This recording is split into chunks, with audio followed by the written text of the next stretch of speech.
어서오세요. 괴담 들려주는 낚시꾼 괴담록 괴담집사입니다. 여러분 혹시 친구 집에서 잔 경험이 있으세요?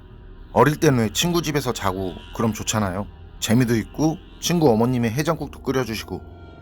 이건 아니죠. 이번 이야기는 시청자께서 익명으로 보내주신 사연입니다. 제보 감사합니다. 그럼 시청자께서 익명으로 보내주신 기묘한 경험담 괴담집사의 시점으로 떨어보겠습니다.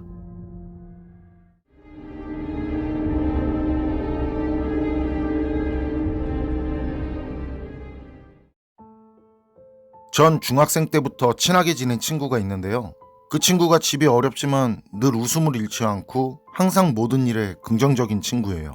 왜 그런 사람 있잖아요. 같이 있으면 괜히 기분 좋고.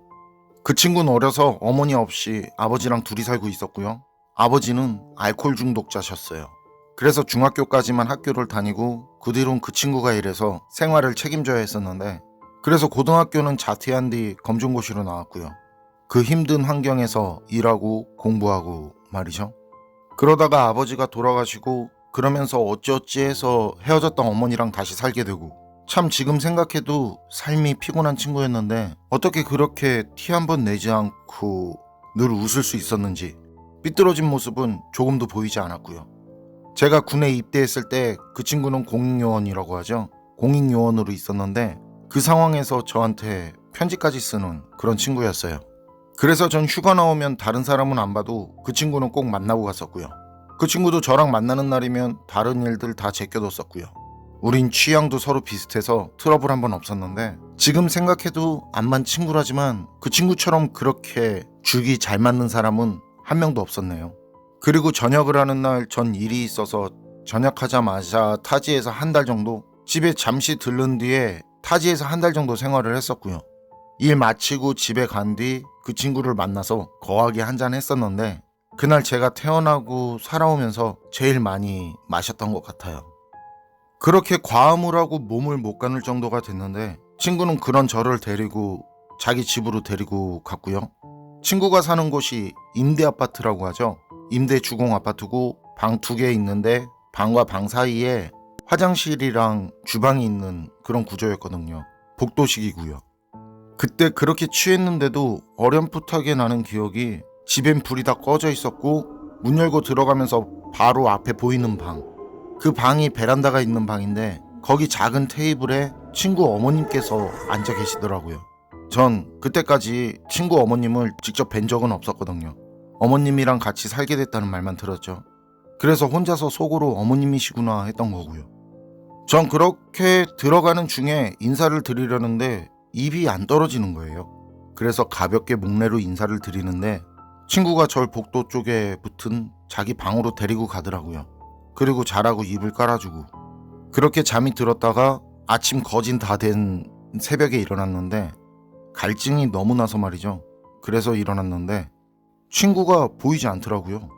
그래서 어머니랑 자는구나, 어려서 헤어졌으니 그럴만도 하겠다 하고 냉장고에 가서 냉장고 안에 있던 물을 찾아서 마셨죠. 그런데 그게 그냥 음료수통에 담긴 보리차인 줄 알았는데요. 들기름이더라고요. 벌컥벌컥 마신 만큼 벌컥벌컥 올린 저는 싱크대 수돗물로 입을 헹구고 다시 그 옆에 통에 담긴 물을 마셨는데 이게 또 들기름이더라고요. 그래서 그땐 진짜 눈물 콧물 다 나고 숨까지 막 막혀오는데, 그때 누가 등 뒤에서 등을 쓰다듬어 주는 거예요. 그래서 슬쩍 봤더니 친구 어머님이 계시더라고요. 그래서 진짜 정신없는 와중에 인사드리고 바로 화장실로 가서 입 헹구고 씻고 화장실 세면대 수도꼭지에 입 대고 수돗물을 마시는데, 친구가 그때 화장실 문을 두드리면서 괜찮냐고 하더라고요. 그래서 전 괜찮다고, 가서 어서 자라고, 어머니 불편해 하시겠다고 그랬거든요. 그런데 친구가 어머니? 이러더라고요. 그래서 전 어머니 계셨더라고 하는데 친구가 아무 말도 없어요. 그래서 전 다 씻고 나갔는데 친구가 불을 켜고 있는 방 테이블에 앉아 있는데 그 방에 친구 혼자 있더라는 거죠. 그리고 친구가 절 보면서 무슨 어머니? 그래요? 그래서 전 있었던 일을 얘기했더니 그 친구 말이, 친구 어머니는 제가 군대에 있을 때 돌아가셨다고 하더라고요.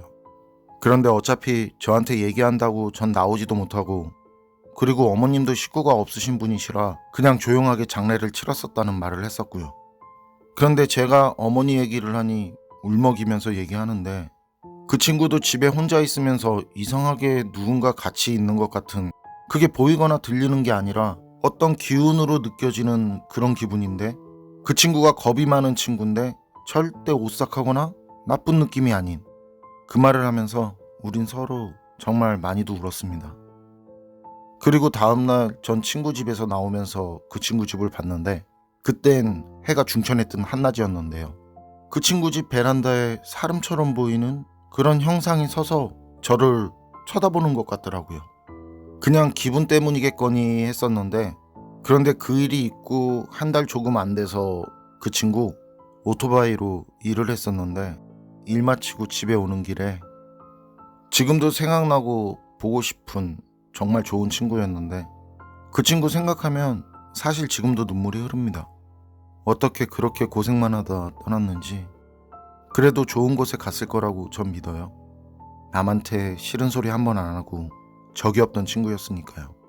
마지막 가는 길까지 친구들을 울린 좋은 친구였습니다. 그 친구. 시신을 건져놨는데 아주 깨끗한데 이 엄마가 반지를 끼고 있었어. 반지를, 금반지를. 안녕하세요. 괴담로 괴담집사입니다. 요즘 폭우로 인해서 피해를 입은 분들도 많다고 하시는데, 낚시를 하는 것도 그렇고 환경적으로도 솔직히 불가능하고 해서 이번에는 조용히 그냥 야외에 앉아서 떨어볼까 합니다. 여러분은 혹시 영원히 이 세상에 한이나 미련을 가지면 죽은 뒤에 고인을 옮길 수 없다거나 몸에서 반지와 같은 어떤 상징적인 장신구 등이 빠지지 않는다거나 그런 이야기를 들어보신 적이 있으신가요? 이번 이야기는 어머니께서 젊으셨을 때 경험을 하신 실제 경험담입니다. 그럼 어머니의 경험담 아들인 제가 떨어보도록 하겠습니다.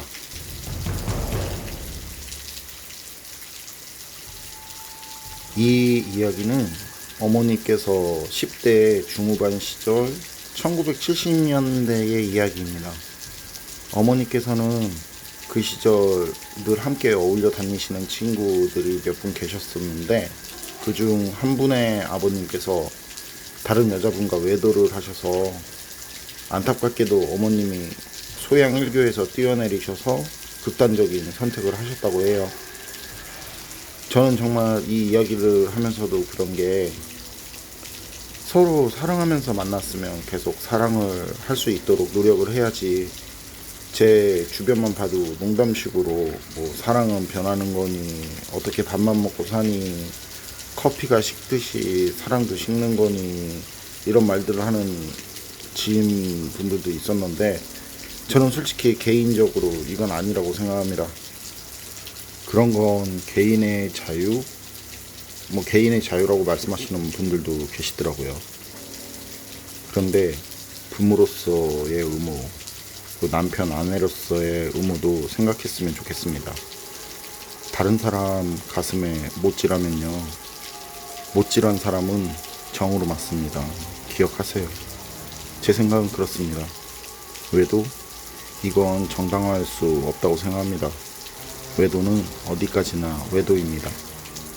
자신의 가족 구성원들 모두의 가슴에 못질을 하는 그런 잘못입니다. 이 이야기를 하려다 보니까 갑자기 욱해서 요즘 표현으로 급발진이란 걸 한 것 같습니다.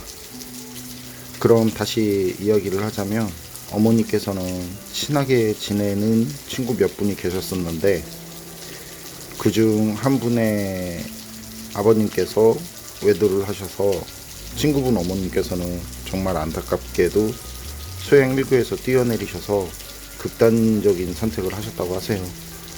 그리고 강물에 흘러가서 한참이 지난 뒤에 어머님의 시신을 찾았는데, 시신은 놀랍게도 부패하지 않았었다고 합니다.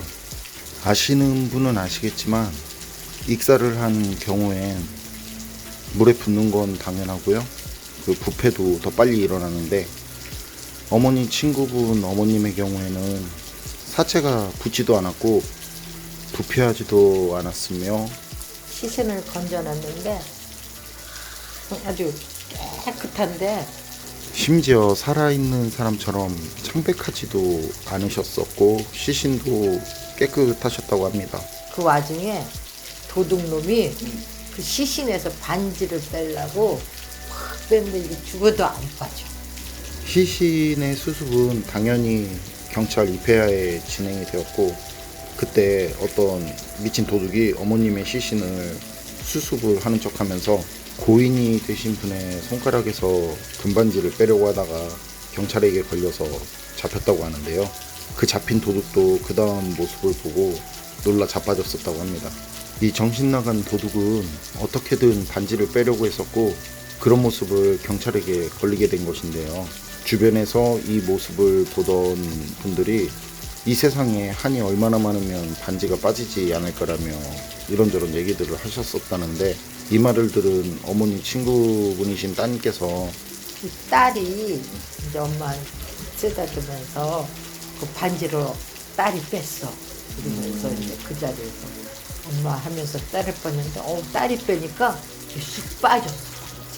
이제는 한 푸시고 편히 가시라고 돌아가신 어머님의 손을 이렇게 어루만지시면서 반지를 빼니까 정말 좀 전까지는 꿈쩍도 하지 않던 반지가 아주 자연스럽게 빠졌었답니다.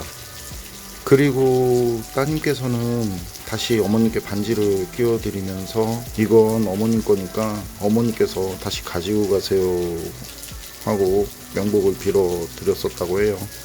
이 모습을 지켜본 모든 그 주위에 있던 모든 분들이 놀라셨었고 그중 반지를 직접 빼려던 도둑이 가장 놀랐었다고 합니다. 계속 지켜봤었다고 해요. 경찰도 도둑도. 형제가 없이 이게 하나야. 그 아버지도 딸아저지 하고 살고 있으니까. 가서 울다가 뭐 지치다 자고 하여간 하루도 안 빼놓고 찾아갔어. 하루는 가서 딱 엄마한테 가서 묘에 갔는데 너무너무 무섭다는 거야. 엄마 무덤이 그렇게 자고 그래도 괜찮더니 뭐 머리가 뻗쩍뻗쩍 쉬는 것 같이 무섭대. 그래가지고 그냥 내려왔대. 너무 무서워가지고. 그러니까 엄마가 정 뛰느냐고 못 오게 하느냐고 그랬다 모르더라고 사람들이.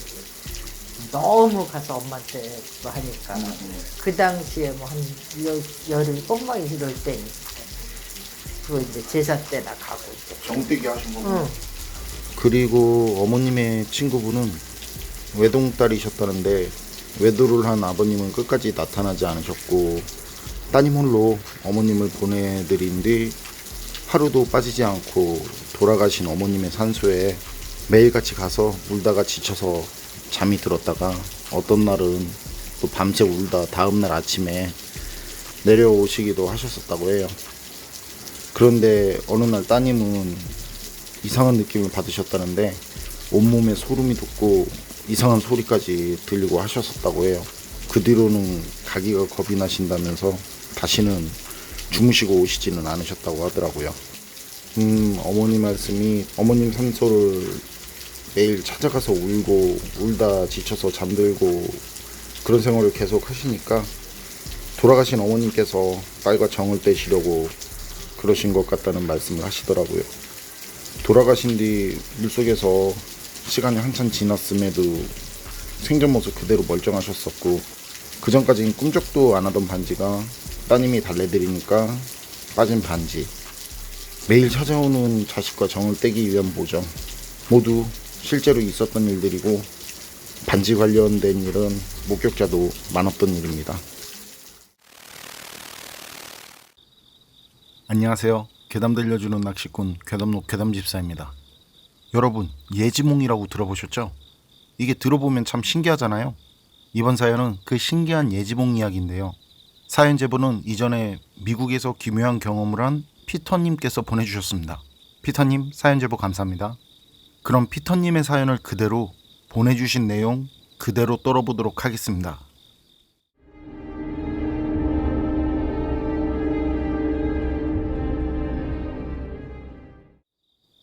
오랜만에 사연 좀 적어보려고 합니다. 꿈과 관련된 이야기입니다. 저희 집안의 비극이라고 할 수 있죠. 보안이 철저한 요즘 시대에 친할머니가 요양병원에서 탈출해서 일주 정도 산을 헤매시다가 등산객에게 발견된 후 일주일 안에 돌아가시게 된 이야기입니다. 그리고 이 일이 발생하기 3달 전부터 비록 꿈이지만 저는 이상한 경험을 했습니다. 어느 날 꿈속에서 할머니 집에 갔는데 할머니는 안 보이고 검은 옷을 입은 저승사자 한 분이 할머니 댁에 계시더군요. 그러고 나서 다음 날에는 저승사자 2이 있었고 그 다음 꿈을 꾸었을 땐 3분이 있었습니다. 할머니는 제가 그 꿈을 꾼 뒤 3달 뒤에 돌아가셨고요. 그리고 그 다음번 꿈속에서는 제가 장례식장에 와 있더군요. 장례식장엔 할머니, 할아버지 사진이 걸려 있었는데 할아버지 표정은 시무룩하지만 주변에서는 빛이 나는데 할머니 사진은 꾀죄죄하고 주변이 어두웠습니다.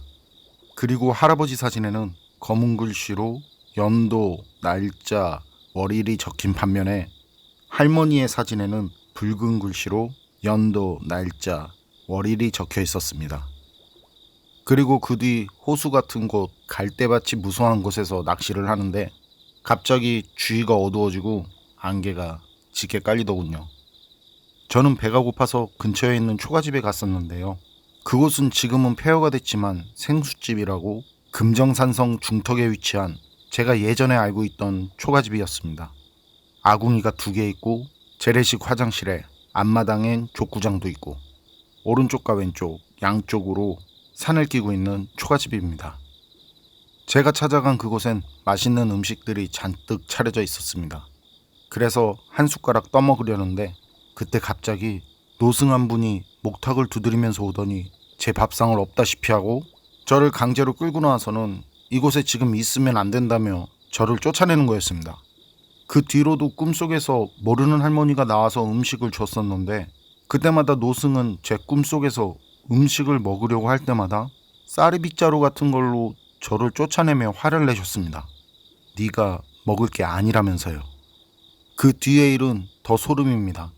할머니가 병원 탈출을 한 순간부터 발견하는 날까지 며칠 동안 꿈속에서 할머니가 보따리를 이고는 이산 저산 헤매시는 꿈을 꾸다가 마지막 날에 어떤 등산객에게 발견된 후 응급차로 이송되는 것까지 꿈을 꾸었는데 지금 말씀드린 꿈은 할머니 돌아가시기 3달 전부터 꾼 꿈이고 마지막 꿈을 꾼 뒤 등산객에게 발견됐다고 합니다. 그리고 일주일 뒤 돌아가셨습니다. 그 뒤로 저는 근처 가까운 누군가가 죽기 3달 전부터 이런 비슷한 꿈들을 꾸는데요. 확실하게 기억하는 것도 5가지 정도 됩니다. 꿈에서 미리 그런 것들이 보인다는 건 참 무서운 일입니다. 피터님 사연은 여기까지인데요. 여러분 생각은 어떠세요? 할머니의 실종과 등산객이 할머니를 발견하게 되는 꿈, 이런 것들이 우연히 맞을 수 있는 걸까요? 이 정도면 예지몽이라고 할 수 있지 않을까요? 그런데 이렇게 슬픈 앞날을 꿈으로 본다면 피터님의 말처럼 그건 정말 슬프고 무서운 일이 아닐까요? 판단은 여러분께 맡기겠습니다. 괴담록 오늘 이야기는 여기까지입니다. 그럼 저는 다음에 또 다른 사연으로 찾아뵙겠습니다. 늘 건강하시고 평온하세요. 감사합니다.